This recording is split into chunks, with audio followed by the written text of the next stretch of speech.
चलिए नमस्कार छात्रों, मैं केशव सिंह। मैं आज आपको क्लास 12th आपका फिजिक्स का अंशोल पेपर 1, ठीक है, 2024 का, ठीक है, बोर्ड होता है 2025 के लिए आपका सेट 1 है, ठीक है। इसे बताने जा रहा हूँ। देखिए रख लो, क्वेश्चन नंबर इसका आपका सेट 1 2024 एएफएस कोड है 340 एएफएस, ठीक है। क्वेश्चन नंबर 1 है। देखिए छात्रों, सबसे पहले आपकी बाउंड्री क्वेश्चन होंगे, ठीक है। दोस्ती के लगाने को उसे आप टिक करें, ठीक है। जो बताने को होंगे उसे आप, ठीक है, उसे हट करके बताएंगे, ठीक है। देखिए छात्रों, क्वेश्चन नंबर 1 आपका है ये। आपसे कहा क्वेश्चन नंबर 1 का है ई गति ऊर्जा के एक कण की मुई देवरांगली तरंग की तरंग दर होती है। देखिए आपका सीधा सूत्र होता है लैम्डा बराबर h/2 √m/e। लैम्डा बराबर h/2 आपका फार्मूला होता है, ठीक है। इससे आगे क्वेश्चन नंबर 2 आपने कहा यदि इलेक्ट्रॉन का अनुगमन वेग vd तथा वैद्युत क्षेत्र की तीव्रता e हो तो निम्नलिखित में से कौन सा संबंध कौन के नियम का पालन करता है। तो आपको ये संबंध दिए थे ये वाले, ठीक है, ऑप्शन दे सकते, ठीक है। नंबर दिया vd, ये इसका ही देते तो इसका आपका आंसर है vd अनुपात e है, ठीक है। क्वेश्चन नंबर गा देखिए इसी का, तो अल्फा का पथ होता है, तो फिर अल्फा का पथ होता है ये आपका ये अच प्रबलेकार होता है, इस हिसाब से होता है अच प्रबलेकार, ऐसे बनता है, ठीक है, अच प्रबलेकार। क्वेश्चन नंबर है, हाँ देखिए, उत्तल लेंस की फोकस दूरी अधिकतम होती है। देखिए तो उत्तल लेंस की फोकस दूरी अधिकतम लाल रंग में होती है। अगर आपसे पूछा कि न्यूनतम फोकस दूरी कितनी होती है, तो आपकी न्यूनतम फोकस दूरी बैगनी रंग की होती है, ठीक है। अधिकतम आपसे पूछी, अधिकतम आपका जो है लाल रंग है, और न्यूनतम पूछा होता है तो आपका बैगनी होता है, इसे हमने लिखते हैं। तो न्यूनतम के लिए बैगनी, न्यूनतम के लिए बैगनी। अगर आपसे पूछा होता कि न्यूनतम के लिए तो क्या बैगनी रंग होती है। क्वेश्चन नंबर इससे अगला है, मतलब यदि प्रत्यावर्ती धारा परपथ में केवल संधारित्र हो तो परपथ में वेग शक्ति होती है। केवल संधारित्र होता तो परपथ में वेग शक्ति P बराबर 0, तो फिर 0 हो जाती है। ये सब निकाल भी सकता था, ठीक है। क्वेश्चन नंबर से आगे देखिए जाता हूँ। क्वेश्चन नंबर इसका अगला क्या देखिए, सामने आपसे कहा है यदि दो आवेश देखिए, तो क्वेश्चन नंबर 4 को पहले आप समझ लीजिए। क्वेश्चन नंबर आपका इसी का क्या देखिए, आपसे कहा दो बिंदु आवेशों को वायु में एक निश्चित दूरी पर रखने पर उनके 80 न्यूटन का बल कार्य करता है। अपना कोई बिंदु आवेश है ये आपका बी है, ठीक है। मान लीजिए दूरी आपकी आर है, ठीक है। आवेश आपके Q1 और Q2 है, ठीक है। जब उन्हें आवेशों को एक परावर्तक माध्यम में इतनी ही दूरी पर रखा जाता है तो इन पर 80 न्यूटन का बल कार्य करता है। माध्यम का परावर्तक पहले इससे निर्वात में रखो जाएगा, ठीक। देखिए चाहता हूँ आपका फार्मूला होता है, देखिए चाहता हूँ पहले आपको दिया F बराबर 80 न्यूटन, 80 न्यूटन है, ठीक है। दोबारा से आपको F डैश लिखना है, आपको दिया 8 न्यूटन आ जाता है।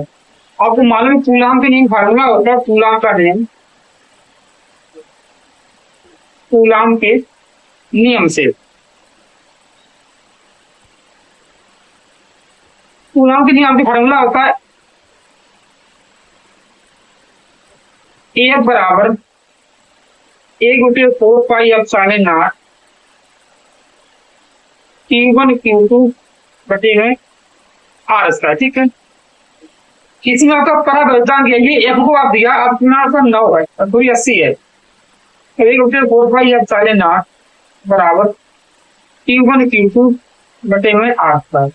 ये आपका समीकरण 1 है। दोबारा में इसमें कहा कि अगर दूरी यही रहती है, इसके बीच कोई परावर्तक रख दें, ठीक है। तो उसे माना परावर्तक K है, माना K परावर्तक है, ठीक है। तब आपका फॉर्मूला होगा F डैश बराबर 1/4 pi epsilon K sorry Q1 Q2 बटे में R स्क्वायर। दूरी आपकी यही रहेगी, तभी आपका फार्मूला हो जाएगा। देखिए जाते हैं F डैश का पे आप 8 रखेंगे, सॉरी 8 है, या तो 8 है, ठीक, 80 नहीं 8 है। 1/4 pi epsilon K Q1 Q2 बटे में R स्क्वायर। ये आपकी नीचे, ठीक है। तो ये आपका यहाँ पर ये आपका समीकरण 2 है। समीकरण एक बात तो हल करिए, देखिए समीकरण 1 व 2 से ये आपका 80 आपको दिया, देखिए छात्रों आप इसके बटे 8 है बराबर, इससे ऊपर लिखिए 1/4 इंटू में Q1 Q2 बटे आर स्क्वायर, इसके बटे में 1/4 के इंटू में Q1 Q2 बटे में आर स्क्वायर। देखिए छात्रों ये आपका कैंसिल हुए हैं, ये भी आपका कैंसिल हो जाएगा, बचा आपका के आपका ऊपर पहुंचे तो आपको हो जाएगा 8 दाई 80, 10/1 बराबर में के, ये आपका हो जाएगा के बराबर 10। इस क्वेश्चन का आंसर है, ठीक है, क्वेश्चन नंबर इसका, ठीक है, ये आपका क्वेश्चन नंबर था पहले का 4, ठीक है, ये क्वेश्चन आपका पहले का 4 था, ठीक, इसका आपका ये आंसर है। इससे आगे देखिए छात्रों क्वेश्चन नंबर 2 है, 2 के का आपसे कहा लेंस की वायु में फोकस दूरी एवं लेंस को द्रव में डुबोने पर उसकी फोकस दूरी का अनुपात ज्ञात कीजिए। देखिए छात्रों आपसे अनुपात पूछा, आपको मालूम है, देखिए छात्रों अगर लेंस में क्वेश्चन नंबर 2 किसी लेंस में अगर आप लेंस मेकर का सूत्र आपको मालूम होगा, देखिए छात्रों लेंस मेकर का सूत्र, लेंस मेकर सूत्र 1/f बराबर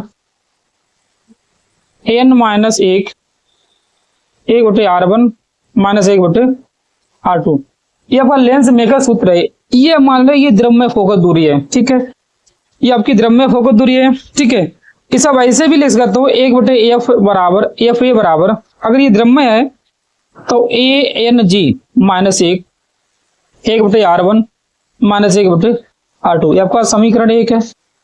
अब आपसे कहा, देखिए छात्रों इसमें कहा अगर इसे द्रव में डुबो देते हैं, ठीक है, किसी द्रव को हम लिक्विड कहते हैं, फिर किसी द्रव में अगर डुबो देते हैं तब इसकी फोकस दूरी का अनुपात क्या होगा। देखिए छात्रों अगर इसे आप द्रव में डुबोते हो तब इसे आप लिखिए छात्रों, देखिए 1/FL आपका हो जाएगा, ठीक है, इसका 1/FL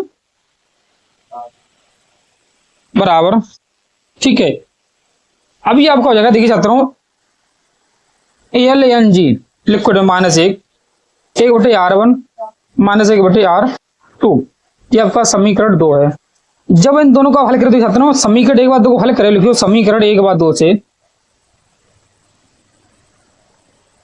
तो इसके बटे में से लगे हो, ठीक है, तब ये आपके कैंसिल हुई हैं, ठीक है, बच्चे आपका एल ऊपर पहुंचे एफ एन रह जाए, ये आपका एन पर रहेगा और ये आपका ऊपर हो जाएगा, आपका हो जाएगा दी छात्रों एफ एल बटे एफ ए, ये आपके जीव कितने रहे हैं, मतलब ए एन जी -1 और एल एन जी -1, ये आपका फार्मूला हो जाएगा, ये अनुपात हो जाएगा, ठीक छात्रों, ये इसका आंसर है क्वेश्चन नंबर 2 का, ठीक है। इससे आगे क्वेश्चन नंबर 2 का खा देखिए, 2 का खा में आपसे कहा हाइड्रोजन परमाणु में इलेक्ट्रॉन का मूल ऊर्जा स्तर में आयन विभव ज्ञात कीजिए। छात्रों आपको मालूम होगा हाइड्रोजन परमाणु के लिए क्वेश्चन नंबर ये आपका का था, खा देखिए आपका फार्मूला होता है EN बराबर -13.6 बटे में n का वर्ग, ये आपका इलेक्ट्रॉन वोल्ट होता है, ठीक है। तो अब आपको मालूम है हाइड्रोजन का परमाणु क्रमांक 1 होता है, तो अब n बराबर 1 रखिए, तो n बराबर 1 रखिए, तभी आपको जगह देखिए छात्रों EN या E1 बराबर -13.6 1 का वर्ग, मतलब E1 बराबर -13.6, इसे आप लिख सकते हो 13.6 इलेक्ट्रॉन वोल्ट। ये इस सवाल का आपका आंसर है क्वेश्चन नंबर 2 का खा, ठीक है। अब आप इससे आगे देखिए क्वेश्चन नंबर जो आपका है क्वेश्चन नंबर 2 का गा देखिए, 2 का गा में आपका देखिए छात्रों क्वेश्चन नंबर 2 का गा, ठीक है, ये आपका 2 का गा देखिए, गा में कहा है विद्युत चालकता की परिभाषा तथा विमीय सूत्र लिखिए। देखिए छात्रों विद्युत चालकता की परिभाषा किसी चालक के प्रतिरोध के व्युत्क्रम को विद्युत चालकता कहते हैं, इसे G से प्रदर्शित करते हैं। मतलब किसी चालक का प्रतिरोध क्या होता है, R होता है, ठीक है। अब देखिए किसी चालक के प्रतिरोध के व्युत्क्रम को विद्युत चालकता कहते हैं, इसे G से प्रदर्शित करते हैं, ठीक है। आपका हो जाएगा G बराबर 1/R, R आपका प्रतिरोध है, G आपकी चालकता है। तब देखिए छात्रों G की विमा क्या हो जाएगी, आप मालूम है कि G जो है R का व्युत्क्रम है, तो आपको मालूम है क्या होता है R बराबर आपका फॉर्मूला होता है B/I, आप इसी का उल्टा कर दीजिए, आप हो जाएगा I/B, I आपकी धारा, B आपका उसका मात्रा वोल्ट है, इसे लिखते हैं जूल बटे कूलम, आपको कूलाम ऊपर होती है, धारा का मात्रक मालूम आपका एम्पीयर होता है।